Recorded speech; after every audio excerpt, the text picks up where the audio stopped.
Hello, everybody. Good evening. Happy Wednesday, and welcome to Wind Down Wednesday. I'm just gonna turn this on my phone. You know what I'm saying. As you're hopping on, please say hello so we can see you. Okay, my phone is being weird. Yeah, I forgot my phone, so I can't see any comments. You're not gonna see comments?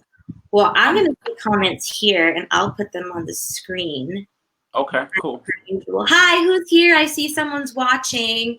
Please announce yourself by saying hello in the comments. If you're catching this on the replay, there we go. If you're catching hashtag replay. Give us a hashtag replay. Anyway, welcome. Good evening. It is Wednesday evening, 9 p.m. Eastern in New York City.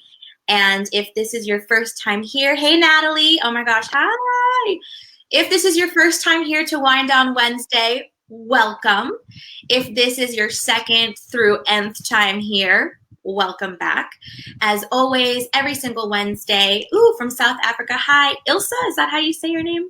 As always, Felix and I are here talking about various topics that are important to us, important to you, and we invite you to join in the conversation. So, tonight's topic, Jeremy is here too, JP is here, people are popping on, please say hello. Tonight's comment, hearts.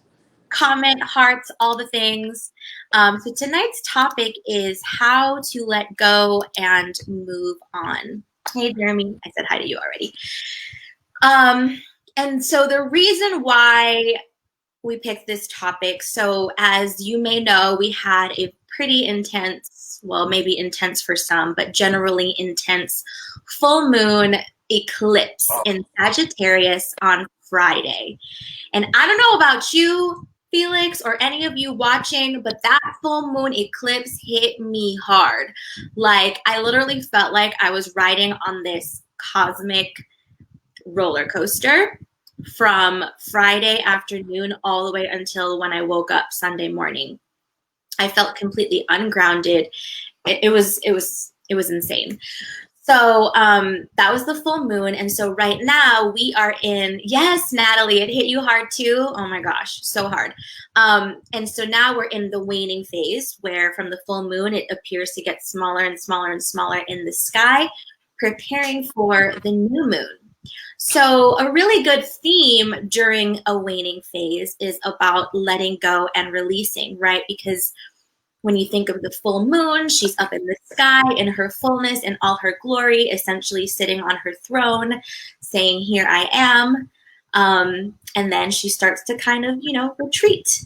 And so it's a great time to slow down, go within, reassess, reevaluate, let go, release. Now, let go, release what exactly? It really depends on you and what's going on in your life. It could mean something as simple as change your toothbrush to a new toothbrush, change your sheets, or it can be something as big as cutting off a toxic relationship. So those are all different themes, and those of you watching, it can be all different. It can be different for you. So if there's something that you're thinking of as I talk about this, feel free to comment it so that we can also hold that space for you to let that go. So tonight's all about how to let go and move on. But before we really go into the how and the what, I first want to talk about, yes, Jeremy, you're leaving a job. I know. And we can go into that more as we talk about the how. But before we talk about the how and the what, I want for all of us to think for a second, why is it hard to let go? If you're here, if you're watching, if you knew that this topic was coming up and you wanted to be on, there's a reason that that you were called to be here. So I'm curious, what comes up for you when you think about letting go and why it's hard to let go. And Felix, I want to know what you thought about that. Do you have a hard time letting go sometimes? Do you not have a hard time letting go? Either way, what are the reasons behind that, do you think? I think both, like yes and no. Like sometimes I sometimes I convince myself that I've let something go, but I really haven't. So it keeps like just like knocking me in the head, and then I have to really just like sit with it and ask myself, what is it that I'm getting from this, right? Because usually Mm, we're yeah. getting something from the experience, right? And it can look many different ways. It could be like we're right about an idea, we're right about a belief, Yeah. and that's why that makes some like it makes letting go hard. Hmm. It makes it go difficult. Um, I tend to ask myself when it is easy though. I tend to ask myself, what would be possible if I let this go? Like what would if I let this go? What would so I start thinking about the possibility of what would hold that space. What would be in that space? What would I desire to be in that space? And that kind of allows me to let go. So for example, and it could be something as dumb as not judging it, but it could be something as like you know Amazon didn't deliver something and they say they did, and now like you're like you're just Feeling like the way. exactly. So you can either come with it like from a point of view of understanding, or you can come from a point of view of a victim, like wow, like, and it's just like shit happens, like when we tend to like be like, why is this happening to me? Well, that's why it's happening to you, so that you can understand that it's just something that happened, and it's not something that just happened to you. I don't Yeah. know if any of that's making sense, but Well, what I'm hearing um, you say is like full expectation, right? Because the question we're meditating on, and it's right here in the caption, why is it hard to let go? Before we talk about how to let go and move on, I yeah, think it's important to think about why it's hard absolutely, to let go and move on. And in life, we're taught to have expectations. We're taught to have goals. We're taught to want certain things, and then we hold on to it. And sometimes I think once we hold on to something, we just want that thing. And I think sometimes we don't think about, is it really going to serve me? Do I really want that? Like, can I change my mind? Does this serve my higher purpose? And yeah, it's just like, I want this thing. Like, Amazon told you yeah. going to be It, delivered on this date, and you're like, but the email it, said this and this is what I'm expecting, and then you yeah, don't get it, but you're holding on to that expectation, right? So like you said, it could be something as trivial as that, or yeah, something big like, I'm dating this person and we've been dating each other for a long time, and I really wanted us to build a life together and get married and have kids, hmm, but that relationship is no longer serving my higher purpose. So I need to let that go. But I've been holding on to it because I'm holding on to this thought that marriage, kids, family means successful. And so it's yes. hard to let go of those expectations and those hopes and dreams that you had for yourself. Hey, Michelle from Southern California. Thank you for joining. Hey, Dave. Hey, Jane. Hey, Jerry. So many people popping on. If you're just popping on, welcome. Welcome to Wind Down Wednesday. If this is your first time here, hey, we're here every Wednesday, 9 p.m. Eastern, 6 p.m. Pacific. If you've been here before, what's up? You know what to do. Leave us a comment, interact with us. I just want to, so Jeremy is saying it's hard to let go because we get comfortable, and that's easy. Ooh, so Yeah. okay, so everything you said, right? And here's the thing. I've been thinking about expectations a lot this week, and I think expectations are natural. Like expectations are normal. I think when it becomes dangerous is when the expectations are unreasonable expectations that haven't been communicated, right? So it's all right to have expectations. Like for example, like I expect my clients to work out, right? Mhm. So, and it's not an expectation of like I'm putting it on them. It's like they also expect it from themselves, right? So it's okay to have expectations. In fact, that's what actually allows us to stay accountable. The problem becomes when those expectations when something is going on and it's not being communicated, right? You can't expect me to do something that you haven't communicated. Like if I don't know something hurts you, how can I change it if I'm not aware of it? So some of it is like it's sometimes it's hard to let go because you're not aware of that there can possibly something that there can possibly be something that's better for you, Yeah. you know. And Jeremy says this too. We can't grow unless we let go. And I think Absolutely. that speaks to what you're saying, how you were like, what when it's easy to let go or when you're ready to let go, it's because you're looking at the possibilities of letting go, right? Because I'm a very visual person, so it's like if you're like holding on, then how can you receive anything else, right? Because like it's closed fist, right? But when you let go, that thing leaves and now there's space for something else to come in. And I think that Absolutely. directly speaks to what Jeremy's saying, but we can't grow unless we let go. And actually Natalie says something really cool, that she meditates on the question, what are you holding on to, right? And so back to like the original thing about why is it hard to let go, I think there's one of the reasons is there's a story that we're holding on to about what it is, right? About what it is that we're holding on to, right? So it's like, let's say back to the relationship thing. When a relationship has to end because it's no longer in alignment, but I'm holding on to the story that by being in this relationship, I'm finally successful because I'm finally in a relationship, and I Mm-hmm. need to hold on because we're supposed to get married and have kids and all of that. And so if I let go, so when we tell a story, if we let go, then it'll be a failure. I'll have to start over, whatever. There's And all these, what would that mean about me? And what would that yeah, say about me? no, Like, that's, so it always comes back to identity and values. mm-hmm, So what would that mean? What would that say about me? It means that I can't hold a relationship. It means that I'm not good enough. It means that, right?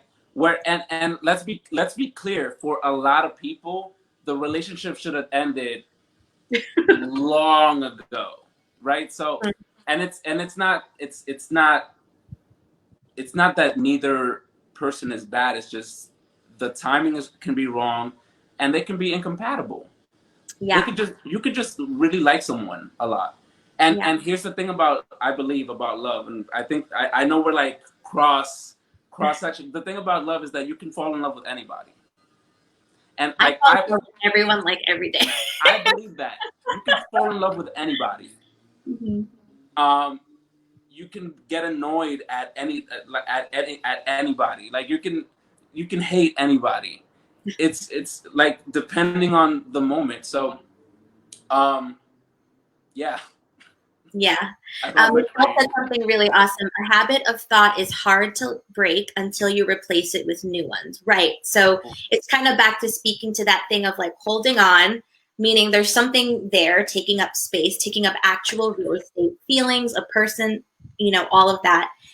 And when you let it go, you need to replace it with something else. Right. And so that speaks to what you said earlier about like, you focus on the possibility to help you let go, right? So I Yeah. think kind of moving into the how a little bit. So like it's pretty clear why it's hard to let go. Michelle's saying that a habit of thought is hard to break until you replace it with a new one. And that kind of reminds me of what you said, Felix, of like, it'll be hard to let go if you're not And, focusing on or looking at the possibility or the opportunity that can happen when you do let go. Because if you're it's holding on to that story and that identity for holding on, that's what makes it hard. Yeah. yeah, and I've like while you've been like I've been thinking about it deeply, and it's like, yo, we hate being wrong. Yes. Oh Like my gosh. Yes. we Yes. hate being wrong. So if I were to be like, and here's like I've done my work around it where it's like, yo, like fuck that, that's not gonna work. But yo, we hate being wrong. And I when and then when that is challenged, when we have to like be like, you know what, that wasn't the right way to do that, or like, you know what, I need to adjust that. on. You know, you know what, Amazon might have fucked up, but hey, I'm gonna get my money back. Like I can just trust. Like I don't have to be like, you know what, like I could just be like, yo, I'm safe. Like, you know, my money's safe. Like I can get another one. I can replace it. maybe that wasn't the one for me. Maybe I can like look like splurge $10 more and get like the higher tier. Like you don't even know what your blessing is. That's the possibilities. Like everything that you're saying is being open to the possibilities. And actually, I love what Natalie says. Possibilities can be the best turn on if we allow for it to. Mm. So, woo, right? So let's. I gotta charge my phone. Be right back. Hold on. Well, let's move it. So, just to recap, the why it's hard to let go. We hold on to an identity. We hold on to a story about holding on to that thing or what it would mean if we let go. Let's say a relationship or a job or whatever. You hold on to being right. You hold on to being right. We don't want to be wrong because we hate being wrong because that really triggers like a lot of shame and like all of that not enoughness. I mean, you mentioned a bunch of those earlier, Felix. Yeah. We hate to feel like dumb. We hate to feel stupid. Yeah. Right? So when we hate to feel that, we avoid stepping into the possibilities, right? So perfect segue for moving into the how to let go and move on. So starting since we've been talking about it, and especially I love this, I'm going to put this back here. I think one big how is to focus on the possibility or focus on your vision and what you want to create, right? So like with Jeremy's example, he's letting go of a job. In our example of like letting go of a relationship, or in the example of letting go of the fact that Amazon messed up your delivery, what's the possibility? What's your vision? What is it that you really want? And if you can, for even a moment or, a day, step away from the story that you've created about what you're holding on to and why. So let's say, for example, holding on to a job. Maybe the story is the job market isn't that good, so I'm not going to be able to find anything. Or maybe the story is, yeah, I don't really love this job, but it's the best I can find for now, and there's not really going to be anything out there that really suits what I need, or I need this job because I need the money, and the money is worth more than my sanity. There's a whole bunch of reasons, right? So that's the story that you're holding on to. So if you can just for a little bit suspend that and let go of that story and just start to like pivot a little bit and ask the question, would it be possible for me to find something that truly fulfills me? Would it be possible that my life would be better if I let this go? Would it be, and that was actually like my story. So around career. So a lot of I'm a self-love coach and healer. I help people heal intergenerational trauma and let go of cultural and parental pressures and norms so that you can really be who you really are and create the love life, career, and bank account that you dream about.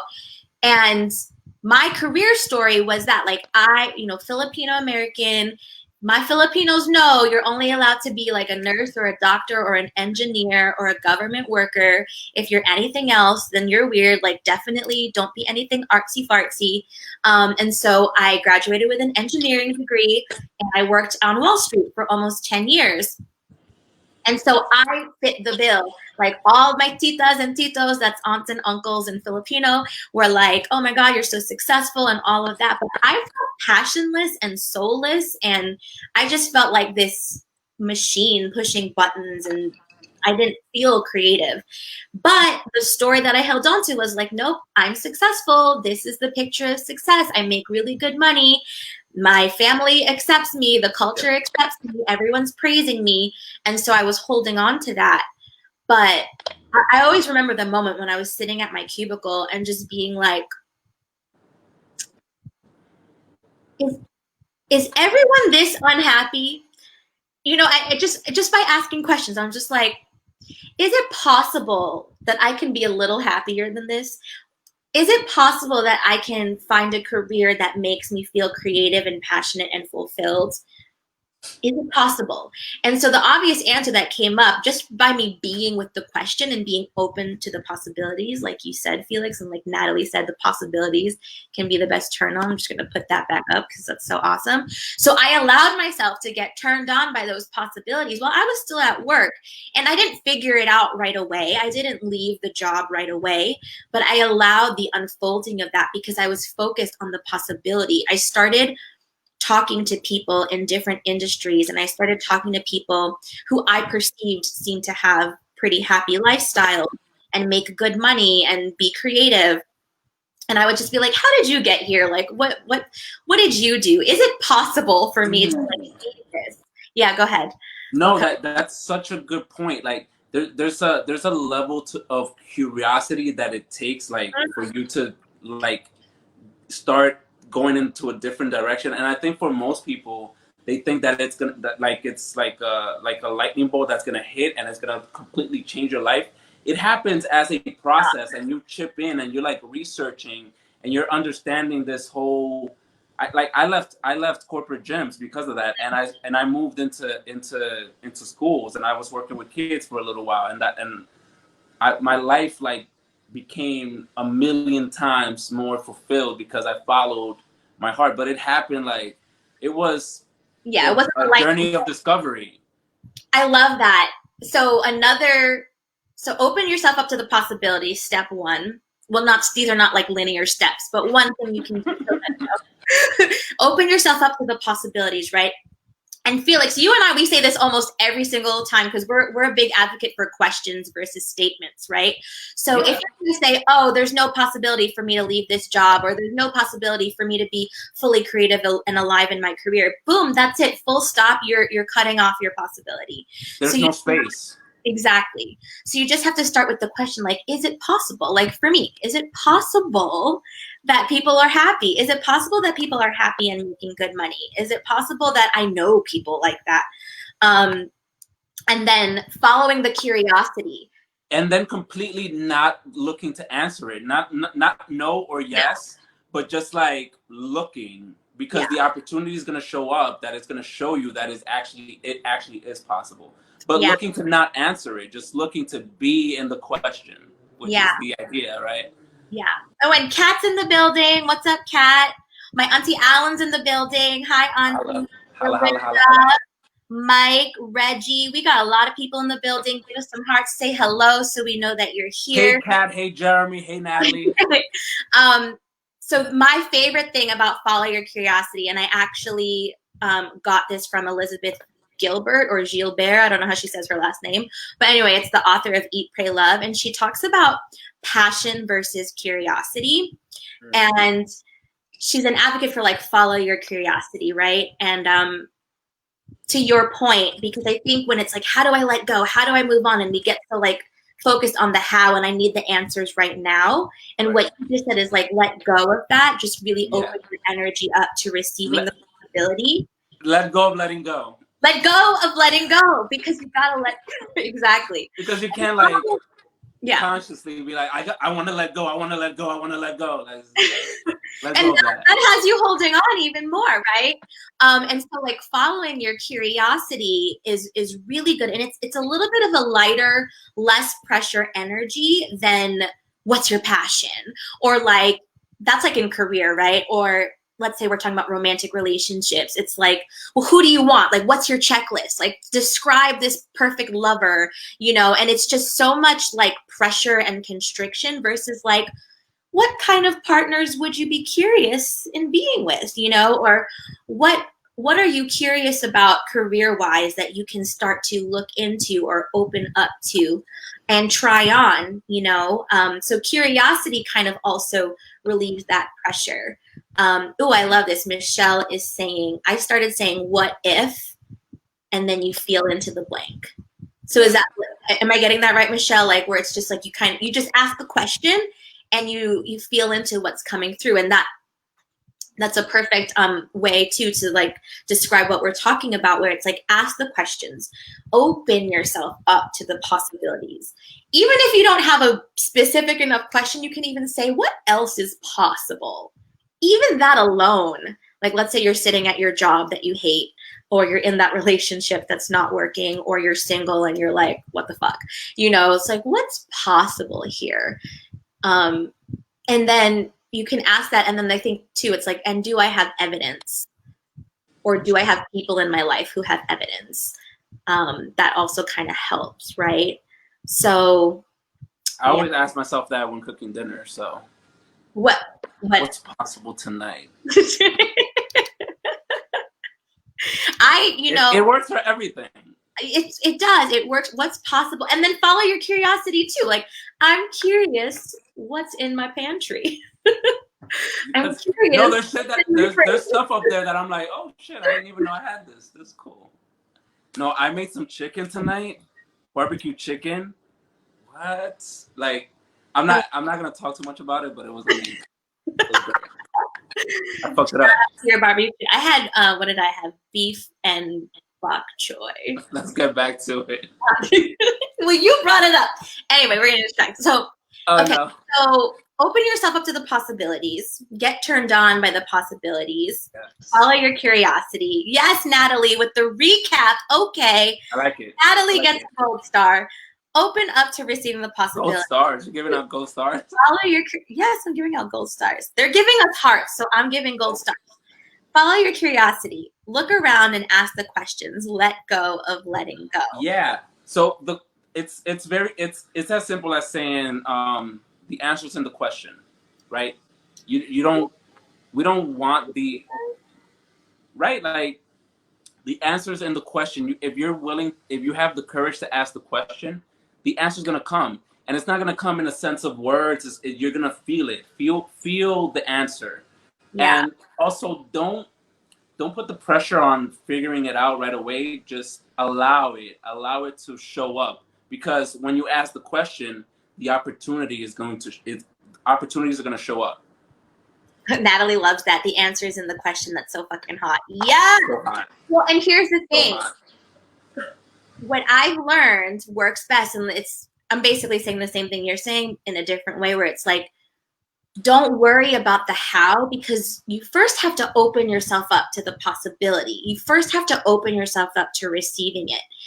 And then the how will come. It's kind of like, I love the image of like the closed fist, right? So it's like, and this is something that I do when I'm like in-person facilitation. I'll like have someone, okay, like close your fist. And then I'll have like $100 bill and I'll be like, trying to give it to them. And it's like, can you receive it with a closed fist? And it's like, no. First, you have to be open to receiving it for the opportunity to even be able to come in, for the answers to even be able to come in. The other piece that I definitely, and I think this will be like, and we can keep talking and dialoguing, but I think like the final big piece that I have, unless you have any others, of how to let go and move on. We talked a little bit about it, how we hold on because of the feelings and the stories that we make up about something, right? A big thing for me to really be able to let go and move on is I've got to go through the feelings. Yeah. I've got to go through the journey. I even wrote it down from like therapy yesterday. Let it hurt. Like, I have to let it hurt in order to move on through it. And it's a tag back actually to my Self-Love TV episode with Jocelyn Jackson Williams, where we talk about self-love and grief, which, by the way, it's an awesome episode. So if you want that, just go to my page in the videos, or I can link it later on. Yeah, just, if anybody wants it, just tag it. Yeah, I'll put it in here. But she talks about, and I bring this up all the time, emotions, the stories, all of that stuff takes up actual real estate in your body. And this is what I emailed to my list earlier when I invited them to come on tonight, was it takes up real estate in your body. And what ends up happening, we gain weight. We get these mystery pains and ailments. We hold on to things. It actually ends up physically deteriorating us. And in order to like get rid of that real estate, you have to actually move through it. Not everything in life is an intellectual journey. And I think a big reason it's hard for us to let go and move on is because we are trying to intellectualize it. When a lot of times the biggest reasons that it's hard to let go or that we hold on to things is purely for emotional purposes. Because how often have we talked about the battle between the heart and the mind? And logically, all of your logic is like, I need to let this go. I need to move on. So if it was all intellectual and logical, then this wouldn't be hard. So obviously there's a whole nother layer of emotionality, if that's a word, that goes into it. And so you have to go through that emotional journey as well. And I think we're so conditioned as human beings to avoid pain that we don't move through the emotions. We try to think our way out of our problems without moving through the emotions and taking the emotional journey. And then we end up wondering if we suck and feeling shitty about ourselves and having lower self-esteem and lower self-confidence. When really it's we have to learn to move with the emotions. Emotions, energy in motion. So that energy has to move. And in order to move it, you have to acknowledge it, you have to feel it, you have to face it. To recognize it. Yeah. And I'll give a specific example of something that happened actually pretty recently. So, we all know our current social climate is nutso. Almost everyone is becoming more aware of our need for anti-racism, Black Lives Matter, and all of those things. So high intensity, high emotionality, lots of things going on. So I got, just long story short, without going into the nitty gritty, I got into it with a family member, and it wasn't pretty. And I had to move on from it. And I was like, okay, I need to let this go and move on, right? So actually, that means I have another point, because I'm going to just say, how did I do that, right? Well, one, I called the support team. So I talked it through with really trusted friends who were able to hold space for me, and really, because I was in a wounded place, and so when you're in that wounded place, it's really awesome to have your support team who can hold you emotionally while you're going through those emotions. So I had the support. But I also, what really helped me fully let it go was I let myself feel the feelings, and I acknowledged the fact that I was hurt. Because what was having me hold on was I was in my anger, I was in my defensiveness, I was in my, well, this person shouldn't have said this and this and that. And I was in my rational, I was in my logical brain, which was keeping me in that anger place of just like, well, logically, this is what I said, and I never said this, and she didn't have to say that. Right, we get into that, I call it, mental masturbation. So that's just keeping us at this level, but we need to go deep and have that emotional journey. So when I let go of all that mental masturbation, mind Olympics, I just acknowledge I'm really hurt. And I felt those feelings, and it hurt. It was painful.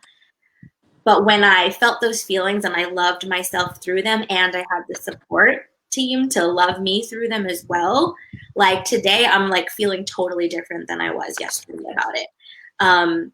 And I mean, it might not just take a day. I mean, I'm pretty practiced in this stuff, so it's my muscles are pretty strong. So sometimes a falling out like that would have taken me months to get over or years to get over, but today I'm just kind of yeah, let go. We've got a lot of people on, so I just want to say hi. Hi, Ramona. Hi, Auntie Maury. All my aunts are on. Hi, go ahead, Felix. I think for some of us, it just so happens that it doesn't even happen. We don't even move on. We just kind of pretend. Mm-hmm. Right. So that also occurs where it comes back years later, and then we're kind of we haven't dealt with the feelings, and then what it does is that it shows up with someone else. Right. Yeah, so because it's taking up that real estate, or because the person doesn't matter. It doesn't, because it's about you. Exactly. It's how you react, and healing that in you. Yeah. Because one of my favorite things that I heard that relates that is how we say oh, that this person pushes my buttons, or that grinds my gears or whatever. Mm-hmm. When it's but you're the one with the button. You're the one. Exactly. It's your button. You're responsible for your button. It's your emotional real estate. Your damn button. Yeah, if you don't deal with it, maybe you'll cut that person off, like you said, but it will show up over and over again until you deal with it. I just want to look at some comments. Dorinda says, don't be afraid of not fulfilling your initial idea of success. Others might call it failure or mistakes. Yes. Don't be afraid of fulfilling. Well, yeah, so drop of knowledge. Yeah, So it's the idea, like, how do we define success? So if I looked at Amelia back then working at Wall Street, she was making that paper. Yo, Amelia was mad successful. But the thing is, to Amelia, Yeah. huh? What? How was I though? Yeah, no, you're about to. No, but you from the outside you looked successful, but really, was that worth it? Did it feel like success? Because if it doesn't, because really ultimately what happens is that Amelia had the intelligence and in some way or another to be like, this doesn't align with who I am. So Mm, what happens is that in the outer world it looks like success, but inside she's not experiencing it that way because it's not a match for her value, yeah. for her values. It's And not who that she goes with is. relationships too. That goes with anything that we're Yeah. trying to go up and step into. So success is, and I'm gonna say the word, it's an intrinsic. Yes! I love that word, y'all.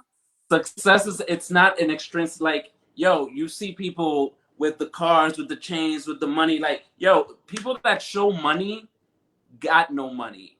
Like, literally, like, legit. Like, Yeah. they may have money, but the thing is, like, money isn't really a thing. It's like, you see the richest people don't even flaunt it. It doesn't matter. Yeah. Yeah. If That you're not doing something with it that it's empowering other people, I don't care. yeah. But and that's your definition of success, right? Right. Yeah. Right.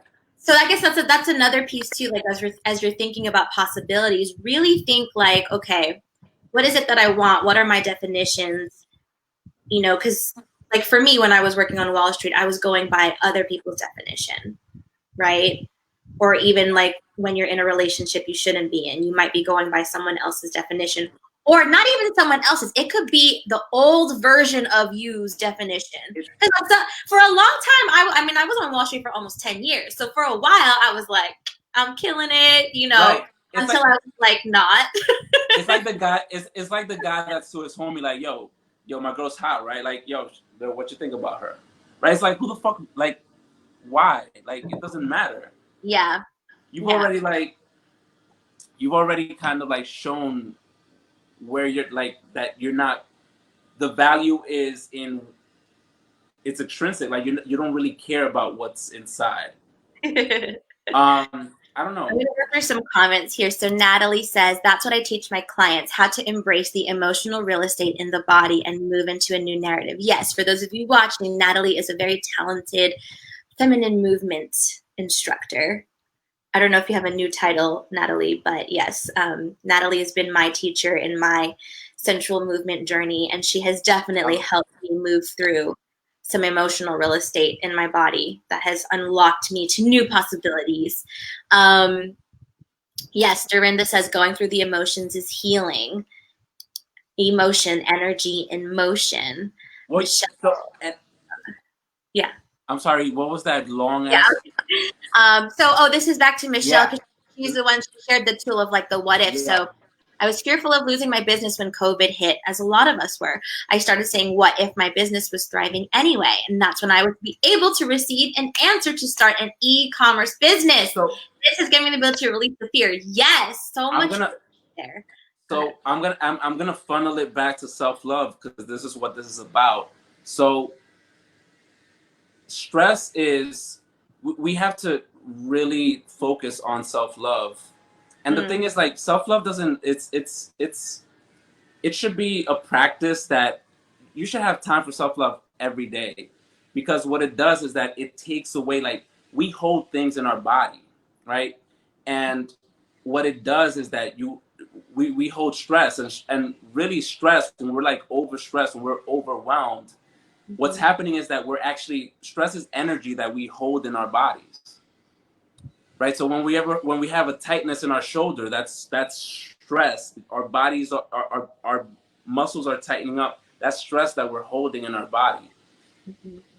Self love is important because you need to be able to release that from your mind, from your body, from your soul in some way. Like, this is why praying is important. This is why journaling is important. This is why having a network of people that you can actually, when you're angry, when you're frustrated, right? So you got to let that shit out, because it's all poison, and it affects you like intrinsically. It's poison. It's like holding your breath, right? Yeah. Like carbon dioxide is poison to your Yeah. body, but we also need it. But it's like holding. Raphael is here, by the way. So Yes, do you want me to bring him in while you finish your thought? but We got also stress is also necessary. Stress is also necessary. Raphael. What up, yo? Deepen Felix getting in it. is you're jumping right in. Are you here? Are you frozen? Oh, there you are. There you are. It's all So good. everyone, I this is finished my Raphael. idea. You finished your idea. This is Raphael, the host of Quarantine Cafe, every Monday. Oh, oh. What? He's chopping up. Miss you Yeah, guys. we're chopping up, Raphael. I need to, I don't know. Come back in, brother. I know. Come back in, because you're chopped and screwed. Right, let me try to bring him back in. Is he back? Are you back? You're choppy. Yeah. Okay, Raphael. Connect the Wi-Fi. He's got to connect the Wi-Fi. Back in. Oh, I almost banned him from the studio. Okay, sorry. Raphael, I need you to leave and come back in. I'm going to kick him out and then. Okay, yeah. Erica, say, hey, mama, stopping by. Hey, Erica. Raphael, come back in. So Raphael is joining us. He joined us last week. He's the host of Quarantine Cafe, which happens every Monday through Friday at 11 a.m. Eastern, 8 a.m. Pacific, where people gather to have elevated conversations about what you never know. You just have to show up, and he just drops a topic on you, and you just really never know what it is, but they definitely are elevated conversations about important things. So yeah, he's supposed to join the conversation, and I don't know what happened to him, because I was also ready to start wrapping up too. So, Birdie's here. Hi, Birdie. Oh my gosh, this is so nice. So, okay. Do you all know how to let go and move on? What are final thoughts, Felix, for today? Wrapping it up, recapping all of our goodness. I don't know. Here, we could go back to Natalie's comment where she, her gold star comment. Where is it? Oh my gosh. There are so many amazing comments that I think, so if I can say anything, is that it's an ongoing practice. And there's levels to it, right? So as you continue to evolve as a human being, there's going to be more and more things to let go of in order to achieve greater and greater things, right? Mm-hmm. It's the idea that the enemy of great is good, right? And there's always the beauty about being a human being is that there's unlimited potential, which means that there's no such thing as perfect, which means that there's always more to go, and it doesn't have to look like being a millionaire. It doesn't have to look like marriage. It doesn't have to look like it, like any of those, all of those, outside extrinsic things, right? That tend to motivate us. It doesn't have to be any of that. If you're happy, if you're at peace, if you are experiencing joy at a level that is like consistent, like to me, that's success. If you're experiencing fulfillment from what you do, if you're giving, if you're with people, if you're part of the collective consciousness, and you're like helping to raise the collective consciousness, for me, like I'm just saying, for me, that's what does it for me, because I understand that for so long in my life I felt like I was alone, and that's something that I had to let go of. Right. So it's just an ongoing practice. Yeah. And the first step is to, if there's anger, if there's frustration, if there's anything that it's not love, that's not peace, there's always an opportunity to look at it, be still, and be like, how can this not, like, how can I, why am I feeling this way? And what can I do to move past this? Yeah, absolutely. It reminds me, and it's funny how, this topic is how to let go and move on, and especially in honor of the waning moon.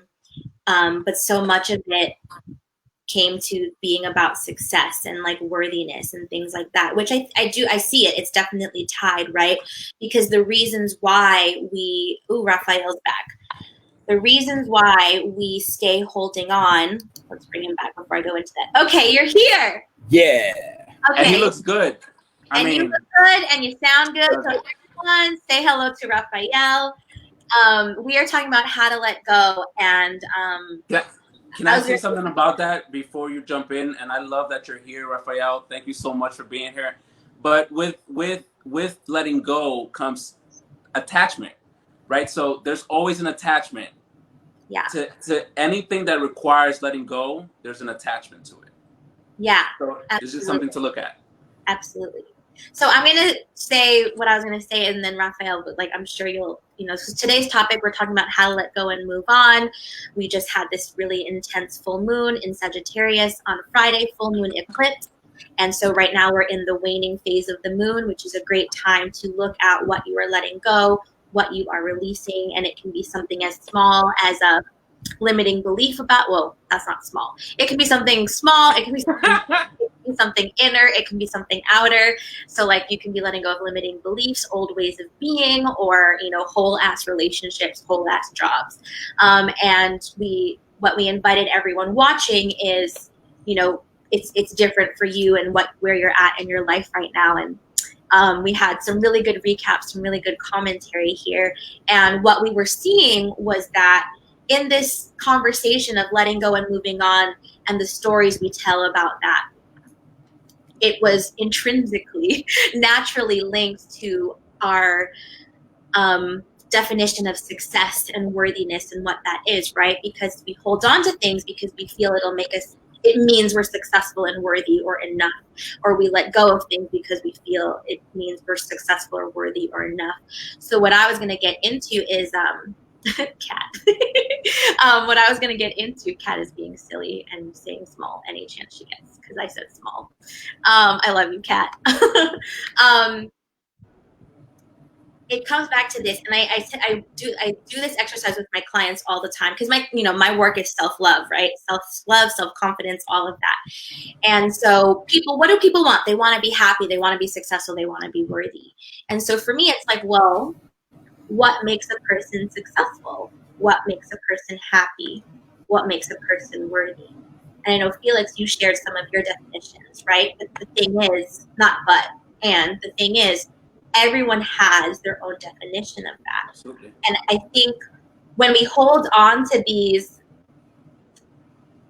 superficial or we don't think about our definition first to even see if we're in alignment, because in a lot of ways, when I actually question, like, okay, what's my definition of success? And when I define it, I'm like, wait, I'm pretty freaking successful. So what is this story of this goal that I'm holding on to that's keeping me from the experience of being successful, right? So I invite all of you watching, all of you listening to just be with those questions of like, what does make a person successful and worthy? But also question them, right? Because you might come up with your definition and it might not be in alignment at all with who you are and what you want. And sometimes a good secondary question is like, whose definition is that? And it's like, oh, that's my parents' definition. That's my teacher's definition. That's society's definition. That's actually not my definition. Yeah. So yeah, being with that question. But yeah, Raphael, welcome. I know you're jumping in. Like we basically had a whole lot of conversation and stuff before you came on. I was like ready to go in. Oh. And so like and I'm just gonna take this little bit tiny and also like understand, like, don't hold yourself, like understand that this is an ever evolving process and you're a creative being, so your definition is bound to change based on the level that you keep stepping up to. So you don't need to hold yourself like this is how A lot of us hold ourselves, and I'm not going to get into it, but to our identities in the past, and a lot of the work we need to do, and a lot of the work that I'm doing with my therapist is unbinding myself and letting myself go of past identities, Mm, so that I yeah, can be so that I can be liberated, so that I can finally do the work that I get to do full throttle. So yeah, I yeah. just wanted to put that in. My And man, it's so good to have Raphael, you here. Hey, yeah, happiness. he beat me to it. Felix, you beat me to it. Yeah, your and it should your definition of what success is or it looks like to you should evolve as you grow, right? Because we're not a stagnant being. We're always evolving within ourselves, right? Time duration. And what was that? Always be evolving. That's Raphael's Right? YouTube channel, by the way, y'all. EBE, So, That's right. YouTube EBE. channel always be evolving. Subscribe. We're dropping videos like crazy.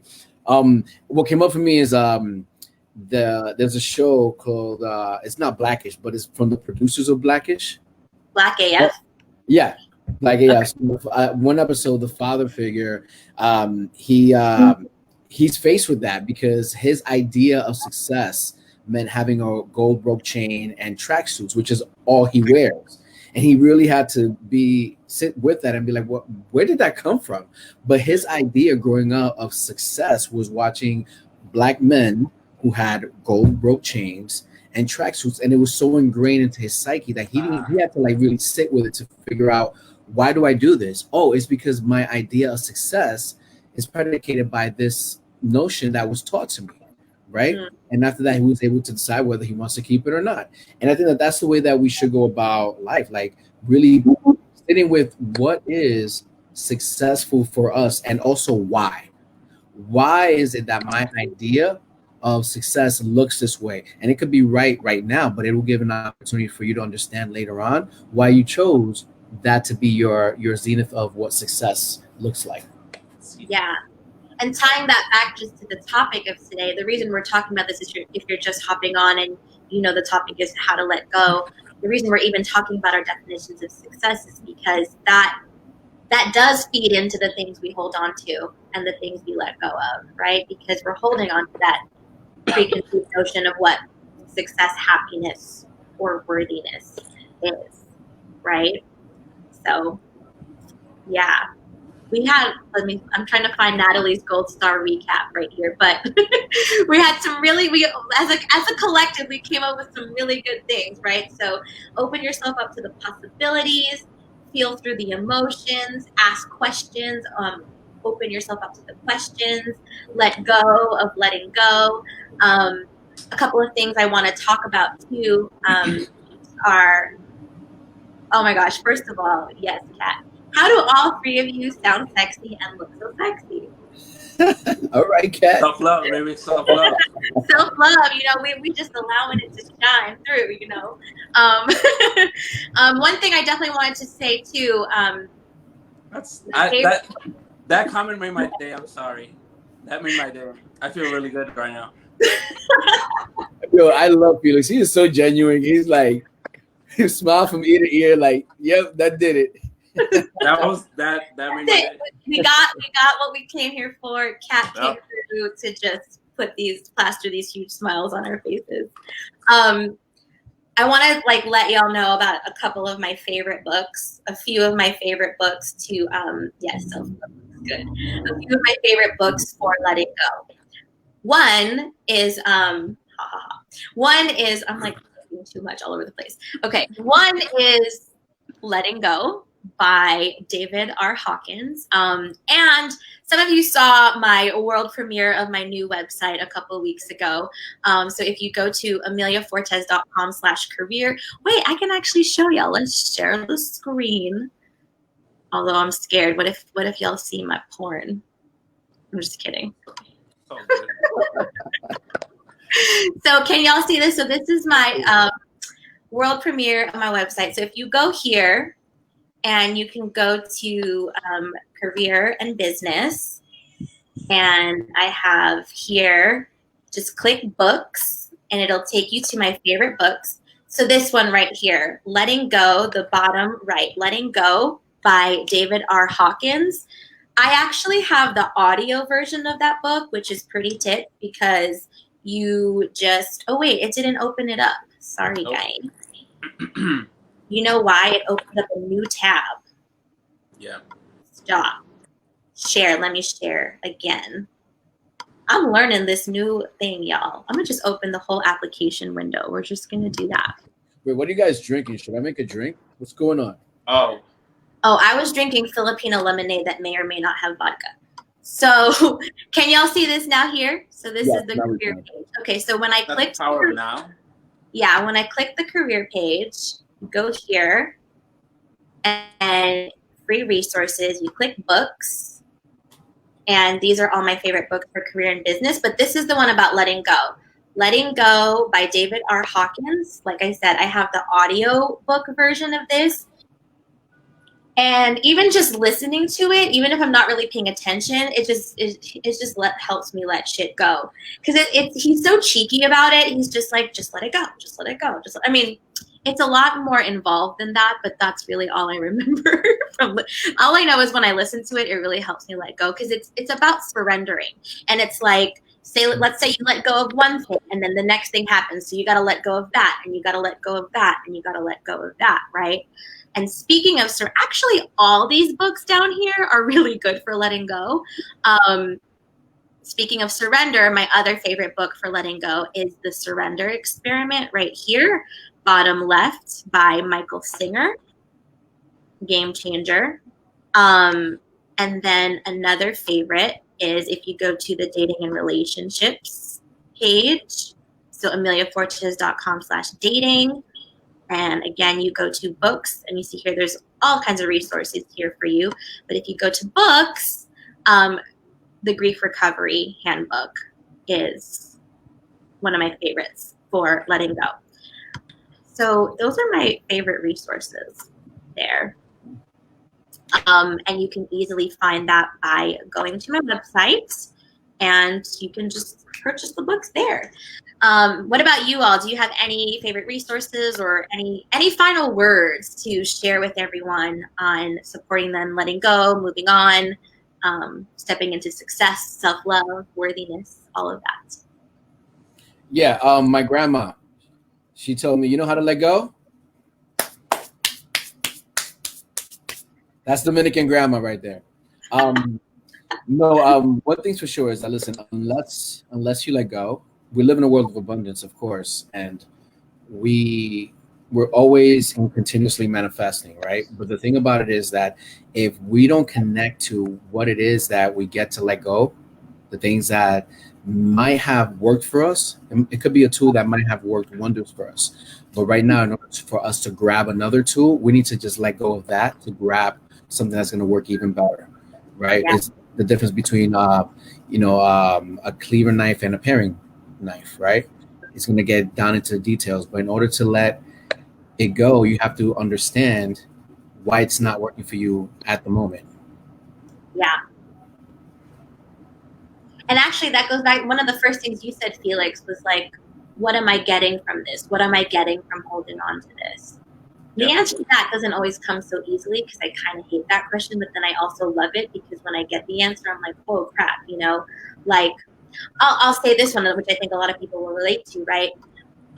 Like when I was really frustrated about being single and I really just wanted a relationship really badly, and I was always attracting like unavailable men or men who didn't treat me right, and then people are like, oh, what are you getting out of that? And I'm like, what the hell am I getting out of that? Like, it's a stupid question. I'm not getting anything out of that. I'm getting frustration and heartache.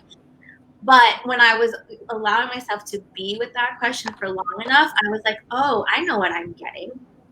I am avoiding needing to be vulnerable and being really truly seen by another person. I am avoiding dealing with my shame because when you actually are in partnership with another person, it's like, a lot of my clients are single too because we work on dating and relationships, and I'm just like, look, you think it's hard to get a boyfriend? Well, when you're in a relationship, giddy up, because that's like boss level right there. And then there's another boss level after that. So for me, what I was getting out of what I was getting out of attracting unavailable men or people who treated me badly and being heartbroken over and over again was I got to just be with my trauma than actually step up and be the fucking woman that I'm meant to be someone's queen. Oh, okay. That's my Felix. Any final words? That was. You ready? You're welcome. I'm about to fuck this shit up. I'm about to fuck this shit up. I'm about to fuck this shit up. No, so I think we've wait, what were we talking about? Oh my god. By the way, Natalie said your grandmother sounds like her grand, Raphael. So I really need I need a prompt. What is it that we're talking about? Because I have an idea of what I'm gonna say. We're talking about letting go. We're basically wrapping up the conversation. Yeah, so I think we have to let go of this idea of like SMART goals. We have to let go of these ideas of like outcome goals, because the truth of the matter is that we can't control outcomes. So a lot of people, and that's gonna challenge a lot of people's beliefs. Is like, oh my God, no. Outcomes are nothing but information. What outcomes let you know is that whatever habits you're doing, whatever actions you're doing are working. So the prompt was actually, and this is why I went into this, is what books do I recommend? And I recommend Atomic Habits. The reason I recommend Atomic Habits, I recommend The Power of Now. I recommend there's this book that is really good by this kid called Pat Flynn, and it talks about how to be good at anything, and he talks about being a generalist as opposed to being what is it? A generalist as opposed to being someone that specializes, because what you do as a generalist is that you stack skills. A lot of us. So I'm gonna get into the idea of atomic habits. An atom is the smallest unit of measurement, right? So that we know of. So Atomic Habits works on the idea of being 1% better every day.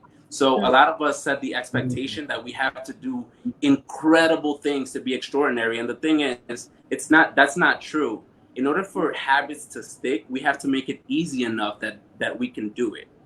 A lot of us, when we start on a journey to eat better or to exercise more, you gotta go like cold turkey and just like be like, yo, that's insane, because it's so far away from who you are that it's impossible to do. It does not work. So a lot of us choose also to do avoid goals as opposed to approach goals. So avoid goals is avoid whatever. If you take an approach, like let's say for example, I'm gonna start eating veggies with my dinner, or I'm gonna start eating my veggies. If you already do that, working on a little bit better than where you are. Listen, you have to work from where you are. Yeah. No matter where you are. So if you're doing pretty good, you can always do better. Applying the 1%, and here is the thing, the expectation is 1% better. I know you're gonna probably crush it. But if you work 1% better, it is scientifically proven that by the end of the year, you'll be like 37% better. Is it 37%? I don't know. You gotta read the book, but the book is amazing. It teaches you how to create habits, very small habits that compound over time. So yeah, it's a great book. And really, I mean, it's also tied to like just how the subconscious mind works. I mean, you can't just go from like 0 to 100 like that. It's, it happens in tiny little increments. It's the idea, like, you can't get to the 5th floor without going through the 1st floor. Right. And you know what? I want to add to that. Another thing that's really detrimental is comparing yourself to others. Ooh! So, I know. Look at that. We gotta go for another hour on. I'm about to. All right. Felix has some bourbon. I have a story for that. Yeah, go ahead, Raphael. Yeah, listen. No, really. I mean, I think that, and I had to learn this for myself, really, because I would constantly compare myself to people in my life that are achieving amazing things. Like, what, you want to become a Nobel Peace Prize winner? Like, okay, so you're on track for that. Okay, great. What am I doing? Oh, I'm still. And then it makes me feel basic. I put myself in a box, because the truth is that that's not my reality. My reality in my life is very different from another person's. As soon as I start, it's like comparing apples and oranges, or kiwis and strawberries. It's like you're not even in the same conversation. What you can do that's more powerful than anything else is compare yourself to yourself. Like, take a good read as to where you are right now, and see where you are in a month's time. Understand what your habits are, and then when you start attenuating your goals, then now that you know how you work, then you can say, like, you know what, if I'm not reading as much as I would want to read, let me progress into it, as opposed to saying I'm going to read 50 books in 1 year, which is unrealistic, because Yeah. you're setting yourself up to lose, because that's not the way that you work. Yeah, exactly. Oh yeah, that the comparison piece is, I mean, maybe Huge. we could Huge. talk about that next week, maybe comparison. Yeah, or if anyone has ideas of what we want to talk about next week, let us know. But the thing I want to say about that too is, I love what you said, Felix, about let go of smart goals, which can be like a mind fuck for some people, because smart goals is like a huge, like, popular thing. But back to what we were saying about what's your definition of success. Is your definition of success winning an Oscar? Like, okay, well, let's peel that back. Winning an Oscar. Well, what is it about that? What's the story that you tell yourself about that? What does someone who wins an Oscar have to believe about themselves and the world? What do you imagine winning that Oscar will make you feel? So it's not about the Oscar. I mean, Oscars It's not. It kind of is, but it kind of isn't. That's I'm like, wait a that's second. That's that's real. the destination. That's the destination. And success or Yeah. happiness is not a destination. You see, it's not the Oscar that's gonna make you happy. It's being happy that's gonna get you to the Oscar. Yeah. It's the same thing with money.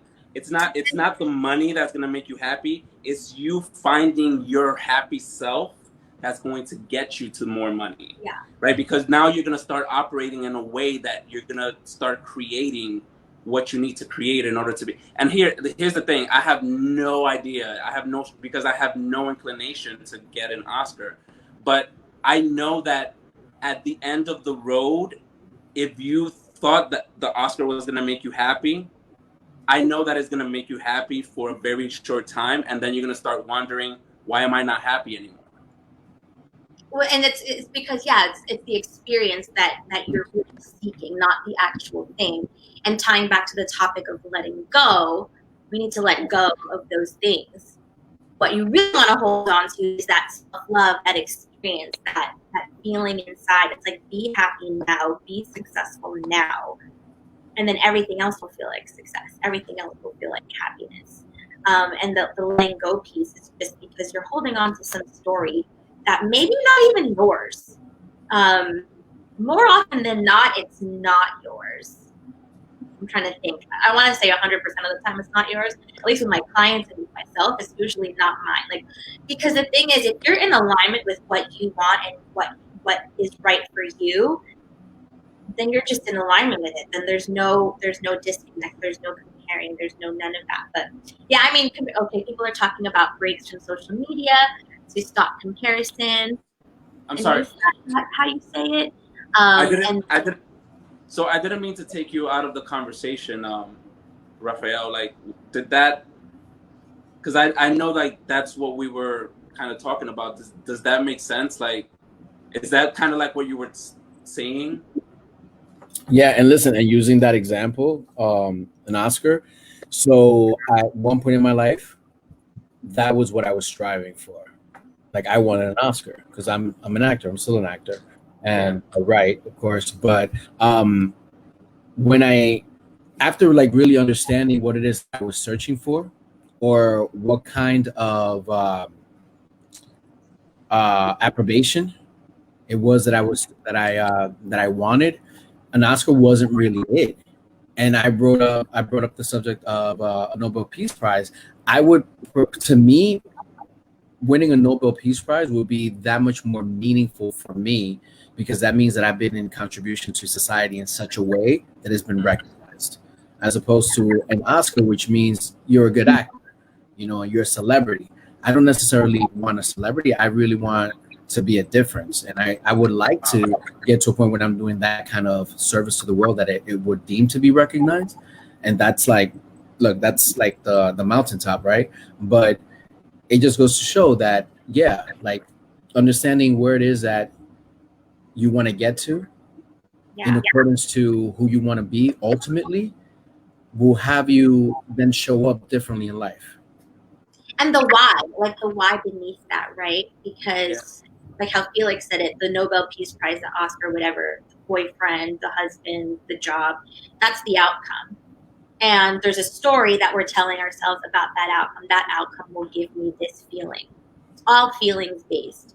And so if you can focus on letting go, detaching from the end result, and focusing on cultivating those feelings, that self-love within you, that's how you magnetize everything to you. Like, I'm all about lazy manifestation, the art of blissful laziness. And like, people call me crazy because I'm like about focusing on the feelings.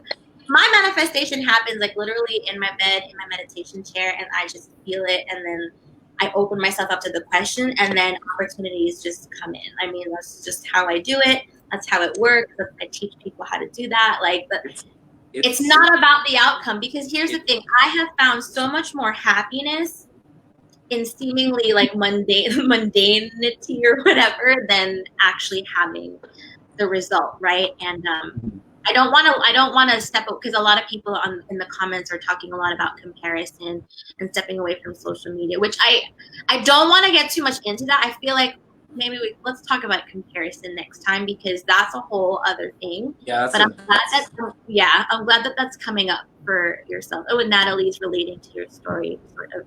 Or I don't know if she's relating, but she's talking about an Oscar. The story I told myself was that I need to get an Oscar in order to contribute to society.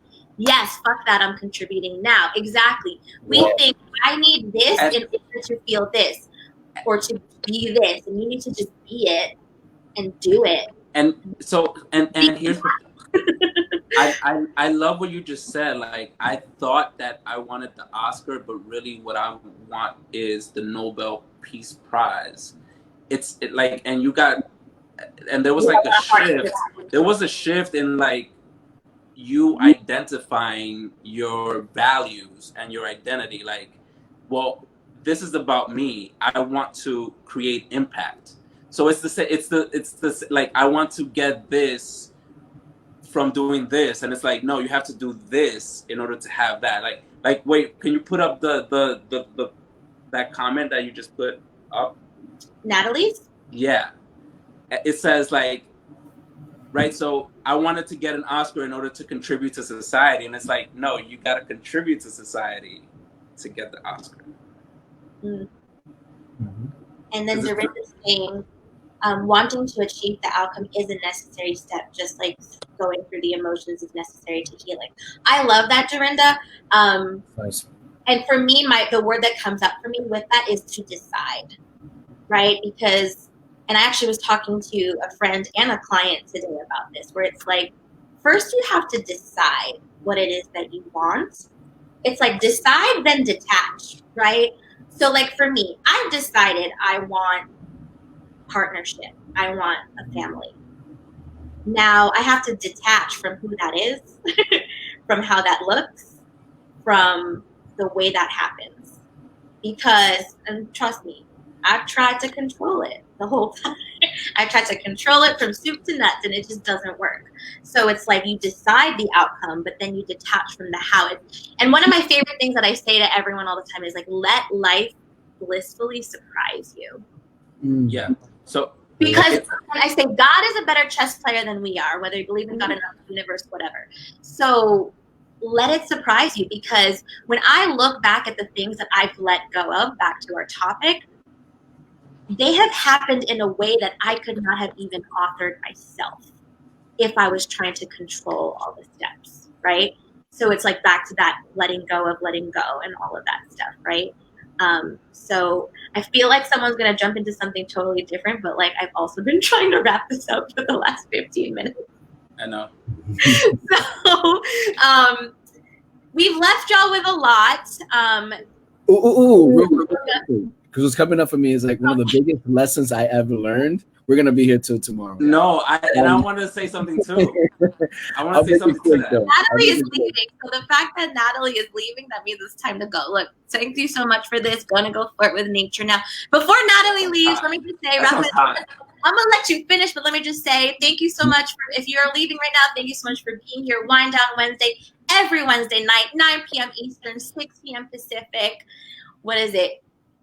What, 9 p.m. to 11 a.m. Sydney on Thursday, because we worldwide up in here. We had South Africa in the building. We had, who else? We had Southern California. We had international in the building. So, oh, and Anessa, is that how you? I'm not sure how to pronounce your name, Anessa. This is just what I needed tonight. Thank you. So join us next week. We're probably gonna talk about comparison or something. I usually feel into it, but that'll probably come up. Yeah, don't. It's gonna be all right. So thank you for coming. Yes. Let's keep going for those who want to keep going with us. I have something like I have like a 1 minute thing, but go ahead, Raphael. No, this is gonna be quick. All right. So one thing that I really learned to let go of is I have two best friends, right? Ooh, am I saying too much? I have some best friends, right? And I've always been like anti-drug, like everything, right? And I was always controlling their passage around drugs. Like I didn't want them to do it, and I would get pissed off when we were hanging out, and I found out that they did do it. And what it came to be was that they were doing it behind my back because it became kind of like a taboo. So they were doing it anyway. So once I let go of that control, what I found out was that they weren't doing it. So I was actually the cause of what it was that I was trying to avoid to begin with. So letting go of that control was like what changed everything else. Yo, he's rapping. Yeah. Yes. Bars. Yeah. You're making me blush. You just can't tell because I'm chocolate. Are you done? Yeah, I'm good. All right, cool. Go ahead, Felix. And this is just, I am so compelled to do this because I think so. We're going back to outcome goals, and yes, they're important, but what's important is to extract the outcome goal and make it a behavior goal. Let's say, for example, your goal is to lose 20 pounds. Here's the truth of the matter: you cannot control your hormones. You cannot control. You're gonna probably you're probably gonna mess up. You're probably gonna fail, and that's fine. You have to understand. You have to give yourself the freedom to fail. You have to give yourself the freedom to fail. What you want to do with your outcome goal, though, is that you want to break it into a behavior goal. So instead of 20 pounds, from where if you're someone who's not working out at all, I think it would be crazy for you to expect yourself to start working out 3 days a week for an hour, right? So what's easy for you? What's doable for you? And the point is not to like stay there. The point is to build up from that. Right? So let's say, for example, 3 days a week, 25 minutes, 3 days a week, 30 minutes, and you build from that. So yeah, the outcome goal is good, but use it as a framework, use it as a compass to create a behavior goal, to create an approach goal, right? So instead of an avoid goal, an approach goal. I'm gonna do this as opposed to like I'm gonna avoid sugar, because listen, if you're gonna avoid cookies, you're going to if your energy is saying cookies. That's not my behavior. Your focus is cookies. So instead of outcome goals, create a behavior goal that aligns with that outcome goal. Because the truth of the matter, and there's been scientific evidence, you cannot an outcome is simply feedback, is simply information that something is working. That's it. So if you lost the 20 pounds, it's because you've been taking action. It's because your habits are working. It's not because you set a really cool goal, right? Because winners and losers have the same goal. We all want to win. So why do we lose? That's the question. Yeah, there's a movie called Brittany Runs a Marathon. Yeah, it's a really good movie on that. Yeah. Hell yeah, Felix. Thank you so much, everybody. Thank you for being here again. We got Wine Down Wednesday every week with Amelia and Felix. Raphael, are you going to join us again? Will you let us know? We love having you here. This is fun. This is fun. We love having you, and we love having you watching. Thank you so much for watching. If you're catching us on the replay, give us a hashtag replay. We are here every Wednesday night, 9 p.m. Eastern, 6 p.m. Pacific, 11 a.m. Sydney on Thursdays. And sometimes I announce the topic, sometimes I don't. So, you just gotta kind of just figure it out as we go. But thank you so much for being here. I love you, and good night. Love you guys. Have a good night. Bye. Bye-bye.